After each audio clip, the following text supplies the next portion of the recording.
अस्सलाम वालेकुम व्यूवर्स, कैसे हैं आप सब व्यूवर्स। आज हम बहुत ही मज़ेदार चटपटा चटखारेदार सब्जियों का अचार बना रहे हैं। देखा जाए तो गाजर मूली का अचार जो कि बहुत ही लजीज बहुत ही मज़ेदार बनता है। साथ में हम इसमें मिर्चें भी ऐड करेंगे और लहसुन भी ऐड करेंगे, जिससे हमारे अचार को चार चांद लग जाएंगे जायके के अंदर। तो यहाँ पर आप देख सकते हैं बहुत ही मज़ेदार ये अचार बन के रेडी हुआ था। तो इसकी रेसिपी मैं आपके साथ शेयर कर रही हूँ। बहुत ही ईजिली रेसिपी है, बहुत आसान रेसिपी है, बहुत कमाल के स्पाइसेस ऐड किए हैं। यहाँ पर मैंने वेजिटेबल्स ली हैं। एक एक कप मूली, गाजर और फूल गोभी 1 कप ली है। 20 अदद हरी मिर्चें ली हैं। यहाँ पर मैंने ये स्पाइसेस ले लिए हैं। अच्छा, तमाम वेजिटेबल्स को मैंने कट करके और इनको अच्छे से वॉश करके, तो इनका पानी जो है वो बिल्कुल मैंने ड्राई कर लिया था। हरी मिर्चों की जो डंडियाँ हैं वो मैंने निकाल ली थी और हल्का हल्का सा कट लगा लिया था मैंने हरी मिर्चों के अंदर। अब यहाँ पर जो है एक पूरा बंच मैंने लहसुन का लिया था। बड़े जवे थे इसलिए उससे मैंने थोड़ा स्लाइस में कट कर लिया है। कलौंजी 1 टेबल स्पून, हल्दी 1 टीस्पून, यहाँ ज़ीरा और यहाँ पे मेथी दाना 1 टेबल स्पून, और यहाँ पर जो है मैंने 1 टेबल स्पून जो है अचार का मसाला और 1.5 टेबल स्पून नमक ले लिया है। राई दाना जो होता है उसे मैंने पीस लिया है। और यहाँ पर अजवाइन ली है जो हाजमे के लिए बहुत ही बेहतरीन होती है। तो 1 टीस्पून अजवाइन, और वहाँ आपको नज़र आ रहा है ज़ीरा, 1 टेबल स्पून ज़ीरा लिया है। ये तमाम चीज़ें हाजमे के लिए और जायके के लिए बहुत ही ज़्यादा ज़बरदस्त हैं। इन चीज़ों से अचार बनाएं, बहुत ही मज़ेदार बनेगा। अब यहाँ हमने कढ़ाई में पानी को गर्म कर लिया है, तेज़ गर्म बिल्कुल। उसके अंदर हम वेजिटेबल्स को बॉईल करेंगे। सबसे पहले हम गोभी को बॉईल करेंगे। तमाम सब्जियों को हाफ डन करना है, यानी 50% इसे गला लेना है। और 50% जो है वो हमारी सरसों के तेल में जब हम अचार को भिगो के रखेंगे तो वो तकरीबन 2 दिन लगते हैं, अचार बिल्कुल रेडी हो जाता है। तो अब यहाँ हम गाजर और मूली को भी हाफ डन कर लेते हैं। और सब्जियां जैसी ही हाफ डन हो जाएंगी तो इन्हें एक कॉटन के कपड़े की मदद से इनका पानी जो है वो हम ड्राई कर लेंगे, और फिर आधे घंटे के लिए हम इसे पंखे के नीचे रख देंगे, जिससे इसका पानी जो है वो बिल्कुल खुश्क हो जाएगा।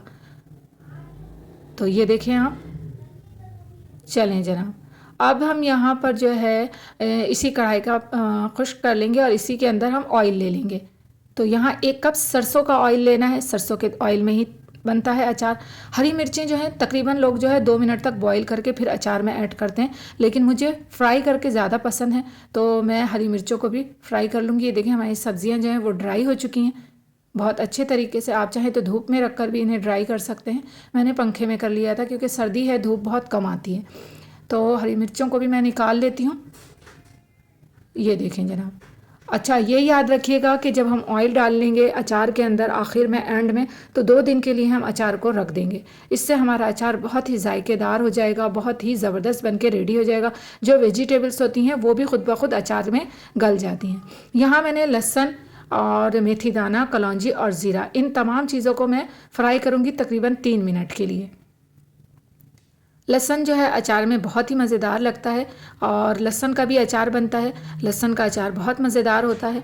अब मैं इसमें वेजिटेबल्स जो हैं वो ऐड कर रही हूँ और साथ में स्पाइसेस। यहाँ पे हल्दी ऐड कर रही हूँ।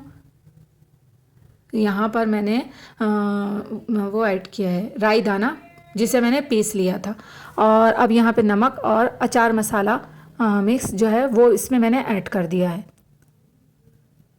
तो यहाँ आप देख सकते हैं बहुत ही मज़ेदार अचार हमारा बन रहा है और बस थोड़ा सी देर में जो है ये रेडी हो जाएगा। तो ये देखें अच्छे तरीके से मिक्स हो चुका है। अब इसकी शेल्फ़ लाइफ बढ़ाने के लिए हम 3 से 4 खाने के चम्मच इसके अंदर सिरका ऐड करेंगे, लेकिन आपका सिरका जो है वो ओरिजिनल होना चाहिए, स्ट्रॉन्ग होना चाहिए। बाज़ दफ़ा सिरके के अंदर पानी मिला हुआ होता है, वो बिल्कुल भी सही नहीं होता अचार के लिए। तो आपने जब भी लेना है किसी अच्छे ब्रांड का सिरका लेना है। ये देखें यहाँ पर मैंने 4 खाने के चम्मच सिरका लिया है। आप अपने हिसाब से ऐड कर लीजिएगा। नमक चेक कर लीजिएगा, अगर आपको कम लगे तो नमक भी ऐड कर लीजिएगा। मैंने आधा चम्मच नमक और ऐड किया है इसके अंदर, यानी 1.5 टेबल स्पून। अब ऑयल ऐड करेंगे इसमें। इसे मैंने बॉयल में निकाल लिया था। तकरीबन 1 कप के करीब ऑयल मैंने इसमें ऐड किया है। ये मैंने बॉयल में निकाला है ताकि मैं आपको दिखा सकूँ। माशाल्लाह माशाल्लाह, बहुत ही जिस तरह की लुक है वैसा ही इसका जायका बन के रेडी हुआ था। अब मैं इसे 2 दिन के लिए रख दूंगी इसी तरह से काउंटर के ऊपर ढककर किसी जार वगैरह में। ये अचार की जो वेजिटेबल्स हैं ये गल जाएंगी। माशाल्लाह से बहुत ही लजीज अचार बन के रेडी हुआ था, बहुत मज़ेदार लग रहा था, सबको पसंद आया था। ज़रूर बनाइएगा। वीडियो अच्छी लगे लाइक कमेंट और सब्सक्राइब करना मत भूलिएगा। अल्लाह हाफिज़।